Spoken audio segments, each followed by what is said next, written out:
Assalamualaikum warahmatullahi wabarakatuh. Alhamdulillahi rabbil alamin wal aqibatu lil muttaqin wala udwana illa 'alal zalimin kal mubtadi'ati wal musyrikin. Asyhadu an la ilaha illallah wahdahu la syarikalah wa asyhadu anna Muhammadan 'abduhu wa rasuluhu la nabiyya ba'dah. Allahumma salli wa sallim wa barik ala nabiyyina Muhammadin wa ala alihi wa sahbihi ajma'in. Wa qala Allah ta'ala fi kitabihil karim, ya ayyuhalladzina amanu taqullaha haqqa tuqatih wa la tamutunna illa wa antum muslimun. Wa qala Allah ta'ala aydha, yauma la yanfa'u malun wala banun illa man atallaha biqalbin salim. Amma ba'd. Para alim ulama, para ustadz, para sesepuh yang senantiasa saya hormati dan saya muliakan, bapak-bapak dan ibu-ibu jamaah Masjid An-Nur yang dirahmati Allah Subhanahu wa taala. Alhamdulillah, kita sangat bersyukur kepada Allah Subhanahu wa taala pada pagi hari dalam kondisi hujan, namun kita masih diberikan semangat, diberikan keinginan, dan juga tentunya diberikan kemampuan oleh Allah Subhanahu wa taala untuk menghadiri panggilan Allah Subhanahu wa taala salat subuh berjamaah di masjid ini. Kemudian kita beberapa menit ke depan sejenak bersama-sama belajar dan bersama-sama untuk saling nasihat menasehati di dalam kebaikan, di dalam kebenaran, dan juga di dalam kesabaran. Bapak Ibu yang dimuliakan Allah Subhanahu wa taala, saya mengingatkan kembali kepada diri saya pribadi khususnya dan umumnya kepada Bapak Ibu jamaah sekalian bahwa perjalanan kita masih sangat panjang. Selain kita menjalani sisa umur, sisa waktu di dunia ini, ketika kematian mendatangi kita, itu adalah sebuah awal kehidupan abadi, sebuah kehidupan atau awal kehidupan yang sangat panjang. Kematian bukan akhir segalanya, justru baru start, baru mulai kita menjalani kehidupan di kampung akhirat, di mana ada 3 fase kehidupan di akhirat, dan ini perjalanan yang sangat panjang. Fase pertama, setelah kita masuk alam akhirat melalui gerbang kematian, pintunya bernama kematian. Kemudian kita memasuki fase pertama, yaitu di alam kubur atau alam barzakh, alam transisi sebelum manusia dibangkitkan nanti di hari kiamat. Maka di alam barzakh saja, di antara manusia ada yang hidup atau menjalaninya bahkan puluhan atau bahkan mungkin ratusan kali lamanya dibandingkan kehidupannya yang di dunia. Di dunia antara 60-70, sementara di alam kubur ada yang sudah ribuan tahun.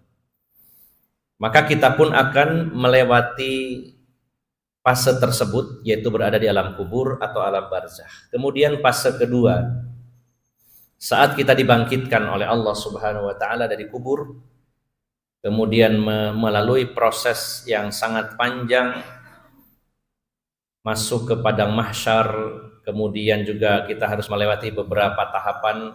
Ada yang namanya pemberian catatan amal, ada yang namanya mizan timbangan amal baik dan buruk, ada yang namanya hisab, kemudian juga melewati haud telaganya Rasulullah SAW, kemudian melewati jembatan Sirat, kemudian juga melewati Qintarah, jembatan antara Sirat dan surganya Allah Subhanahu wa taala. Maka ini sebuah perjalanan yang sangat panjang antara hari berbangkit sampai berada di depan pintu surga, atau sebagiannya berada di depan pintu neraka. Baru fase yang ketiga, ada sebagian yang masuk ke dalam surga dan sebagiannya lagi masuk ke neraka. Maka inilah perjalanan panjang yang akan kita lalui, dan dalam perjalanan panjang ini yang selalu menemani kita adalah amal soleh kita. Yang menemani kita adalah pahala dari hasil ibadah kita selama kita di dunia ini. Waktu yang sedikit yang Allah berikan di dunia, tapi sangat menentukan nasib kita pada kehidupan abadi. Maka Bapak Ibu jamaah sekalian, bahkan ketika nanti jenazah kita diantar ke pemakaman, maka diikuti oleh 3 hal, yaitu keluarga, harta, dan amal. Maka yang 2 akan kembali, yaitu keluarga dan harta. Keluarga kita pulang ke rumah, harta kita yang mungkin mobil atau yang lainnya yang mengantar jenazah kita akan pulang ke rumah. Dan yang akan menyertai kita satu-satunya yaitu amal. Nah, oleh karena itu Bapak Ibu jamaah sekalian yang dimuliakan Allah Subhanahu wa taala, maka teman kita yang akan mendampingi kita adalah amal soleh, dan sebaliknya perkara yang nyerimpeti, mempersulit perjalanan kita adalah perbuatan-perbuatan dosa kita. Maka kitab Ad-Da'u wad-Dawa didominasi isinya tentang betapa banyaknya dampak buruk dan negatif dari perbuatan dosa dan maksiat. Pada pertemuan yang terakhir kita sudah membahas tentang ketakutan itu disebabkan oleh banyaknya perbuatan maksiat. Kemudian ada sedikit tambahan bahwa al-ma'asi sababul wahsyati fil qalbi. Maksiat-maksiat itu menjadi sebab adanya kekhawatiran di dalam hati. Maka Bapak Ibu jamaah sekalian yang dimuliakan Allah, beliau, saya kutip saja poin pentingnya, beliau menyatakan, Imam Ibnu Qayyim dalam kitab ini, wa min uqubatiha annaha tawqi'ul wahsatil 'azimati fil qalbi fayajidu al mudnibu nafsahu mustawhishan qad waqa'atil wahsatu bainahu wa baina rabbih wa baina rabbih wa bainahu wa bainal khalqi wa bainahu wa baina nafsihi wa kullama kasrat dzunub istaddat wahsyah. Bapak Ibu jamaah sekalian, belum menyatakan, dan di antara akibat buruk dari perbuatan dosa yaitu akan munculnya rasa khawatir di dalam hati yang begitu besar. Dan para pendosa akan mendapati dalam dirinya sifat atau rasa khawatir ini. Yang pertama, Bapak Ibu jamaah sekalian, kalau orang itu banyak dosa, yang pertama kekhawatiran antara dirinya dengan Allah Subhanahu wa taala. Bayangkan Bapak Ibu jamaah sekalian, kekhawatiran ini perasaan yang tidak enak, rasa yang tidak nyaman, rasa yang begitu mengganggu. Maka orang-orang yang biasa melakukan dosa dan tidak bertaubat, tidak berhenti dari dosanya, pertama dia akan ada rasa khawatir antara dirinya dengan Allah Subhanahu wa taala. Di hati kecil yang terdalam dia menyadari bahwa saya telah menentang aturan Allah. Apa yang Allah larang telah saya langgar. Bagaimana ya nasib saya nanti kalau dimurkai oleh Allah Subhanahu wa taala? Maka itu secara umum hati kecil manusia pasti akan merasa tidak nyaman, khawatir kalau hubungannya dengan Allah sebagai Robnya, sebagai Tuhannya itu akan rusak dengan maksiatnya. Walaupun maksiatnya jalan, tapi hati kecilnya ada seperti itu. Kecuali orang-orang yang sudah hatinya mati, maka dia tidak akan pernah merasa salah. Bahkan yang paling bahaya, dia tidak pernah khawatir ya dengan azab Allah Subhanahu wa taala. Namun sejatinya tetap karena sifat dasar manusia, ketika dia melakukan amal-amal soleh akan diberikan ketenangan, dan ketika melakukan maksiat dan dosa-dosa ada rasa khawatir. Yang pertama, khawatir antara dirinya dengan Tuhannya. Yang kedua, rasa khawatir antara dirinya dengan sesama manusia. Dosa-dosa yang kita lakukan, apapun jenisnya, itu akan melahirkan rasa khawatir seseorang terhadap orang lain. Apalagi kalau dosa itu ada kaitannya dengan hakul adami, hak-hak manusia.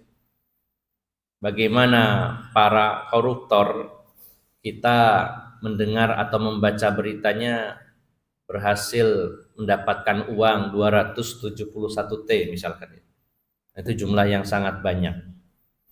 Apakah ada pencuri atau korupsi yang benar-benar tenang? Saya yakin tidak. Ya. Dia akan merasa khawatir dan takut dengan sesama manusia, dengan Allah Subhanahu wa taala. Ya. Sekecil apapun pencurian atau korupsi, maka itu akan membuat hati pelakunya tidak akan pernah tenang dari manusia. Was-was terus. Ya. Walaupun mungkin secara penampakan dia mendapatkan uang, bahkan uangnya mungkin dicuci. Bukan pakai rinso ya, tapi diwujudkan mungkin dengan aset-aset yang seolah-olah itu adalah bentuk usaha. Banyak orang cuci uang beli gunung ya. Beli gunung di Pacet, beli gunung di Wonosalam. Kemudian ketika ada pemeriksaan, dia dapat uang dari mana selain gajinya? Oh, itu punya lahan, ada perkebunan dan lain-lain. Nah, apakah dengan begitu dia selamat? Maka tidak. Dalam hati yang terdalamnya tetap dia sangat khawatir suatu saat akan ketahuan. Itulah pelaku dosa, apapun jenis dosa itu. Dan juga kekhawatiran antara dia dengan dirinya sendiri. Akan terjadi selalu perang batin dalam dirinya dan itu tidak membuatnya tenang. Maka wa kullama kasurat dzunub, setiap bertambah banyak dosanya istaddatil wahsah, maka semakin banyak dosanya semakin besar pula rasa takutnya. Dosanya sedikit, rasa takutnya atau khawatirnya sedikit. Dosanya semakin banyak, maka rasa khawatirnya juga semakin banyak. Bapak Ibu jamaah sekalian yang dimuliakan Allah Subhanahu wa taala, lalu sebenarnya yang kita cari apa dalam kehidupan ini? Kalau hanya hitungan angka-angka materi atau nominal uang, sementara hati tidak pernah tenang. Sementara yang kita cari adalah ketenangan, kebahagiaan, dan ketentraman, dan itu didapatkan dengan ibadah, dengan amal soleh, dengan rasa syukur kepada Allah, dan menjauhi segala maksiat-maksiat dan larangan-larangan Allah Subhanahu wa taala. Maka kita ingat-ingat betul Bapak Ibu jamaah sekalian bahwa dosa akan menyebabkan rasa khawatir dalam diri seseorang, baik khawatir dirinya dengan Allah atau mengkhawatirkan dirinya dengan orang lain atau khawatir dengan dirinya sendiri. Kita lanjutkan satu poin lagi. Faslun maradul qalbi bisababil ma'siyati. Penyakit hati itu disebabkan oleh maksiat. Wa min uqubatiha annaha tasarruful qalbi an sihhatihi wastiqamatihi ila maradihi wan hirafihi.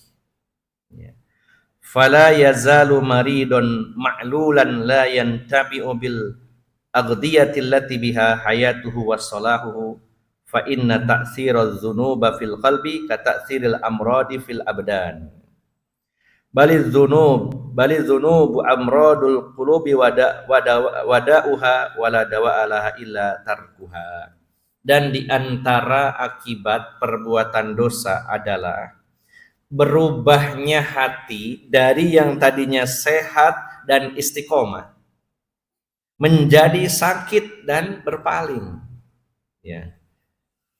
Maka orang-orang yang bermaksiat dan berbuat dosa kepada Allah Subhanahu wa taala, sebenarnya dia sedang melakukan proses perubahan dalam hatinya, yang tadinya hatinya itu sehat, kemudian dia istiqomah di atas kebenaran, di atas kebaikan. Lalu karena maksiat-maksiat dan dosa-dosa yang dia lakukan berubah menjadi hati yang sakit dan menjadi hati yang menyimpang atau tidak lagi istiqomah di jalan kebenaran. Beliau menyatakan fa inna ta'tsiraz dzunubi fil qulubi ka ta'tsiril amradi fil abdan.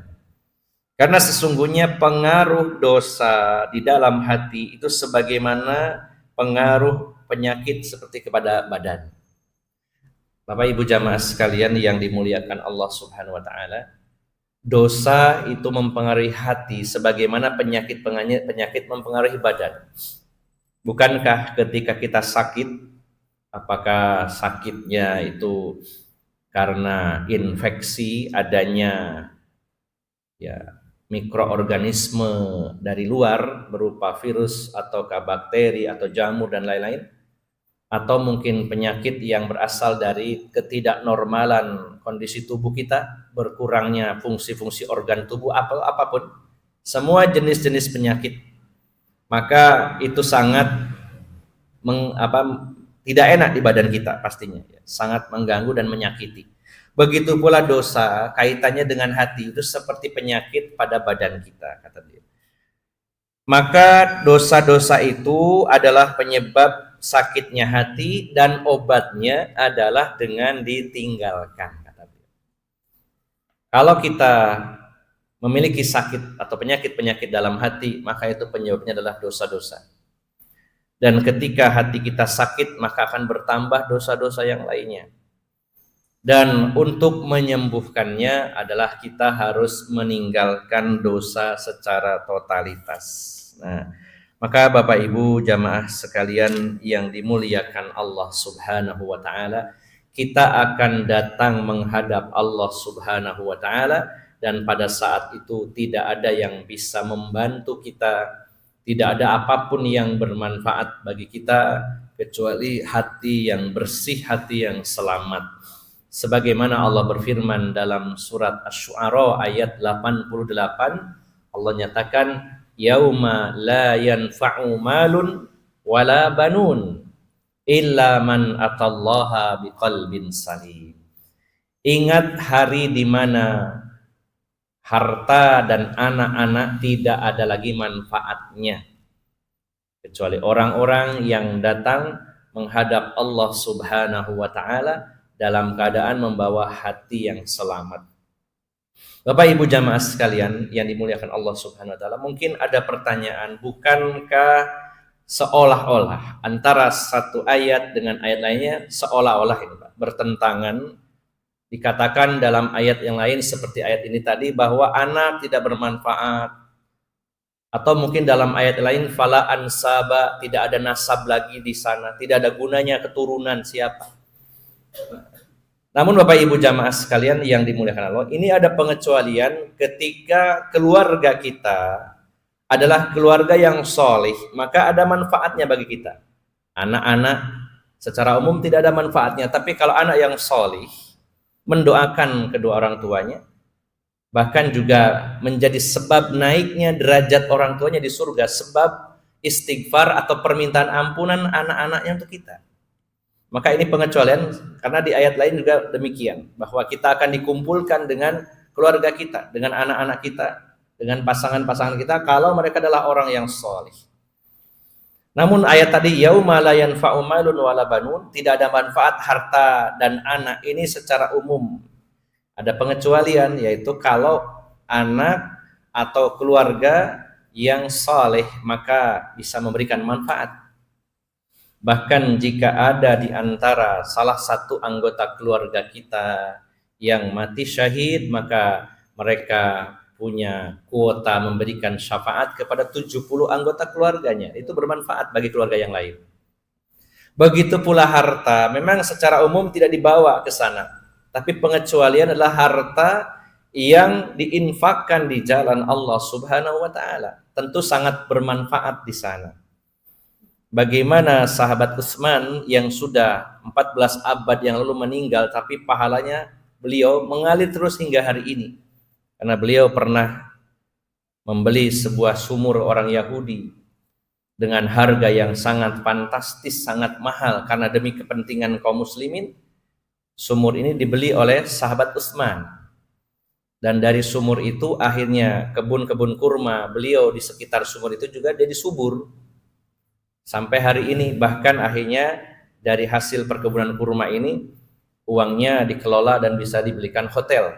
Ya, kemudian sampai hari ini masih bisa memberikan pemasukan kepada rekening, dan rekeningnya atas nama sahabat Utsman bin Affan di pemerintah Saudi sampai detik ini.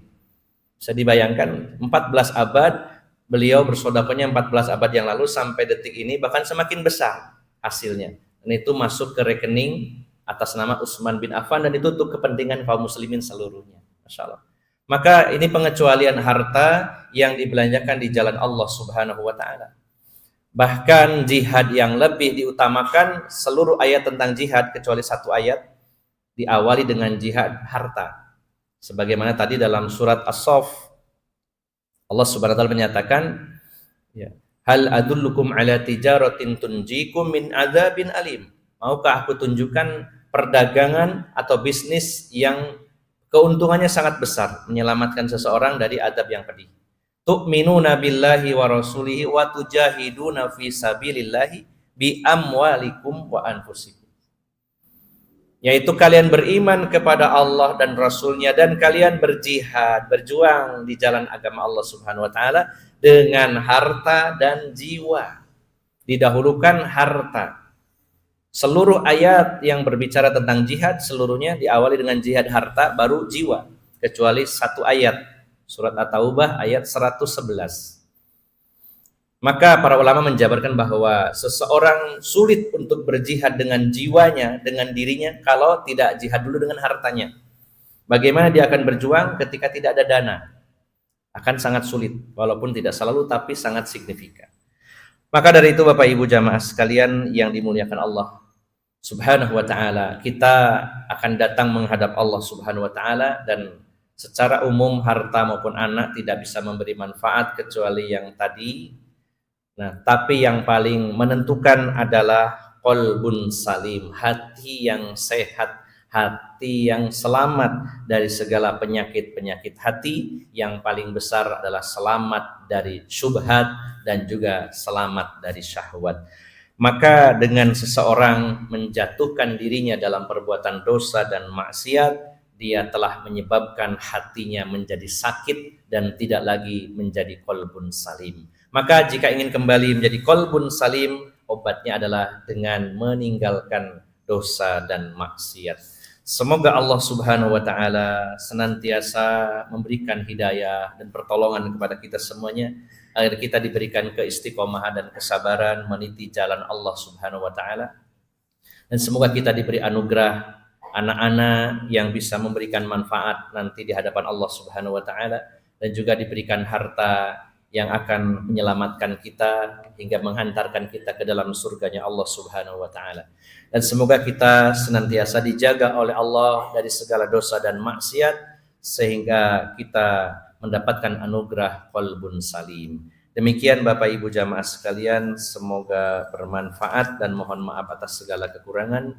Aqulu qawli hadza wa astaghfirullah li wa lakum wa akhiru da'wana anil hamdulillahi rabbil alamin. Subhanakallahumma wa bihamdika asyhadu an la ilaha illa anta astaghfiruka wa atubu ilaik. Wassalamualaikum warahmatullahi wabarakatuh.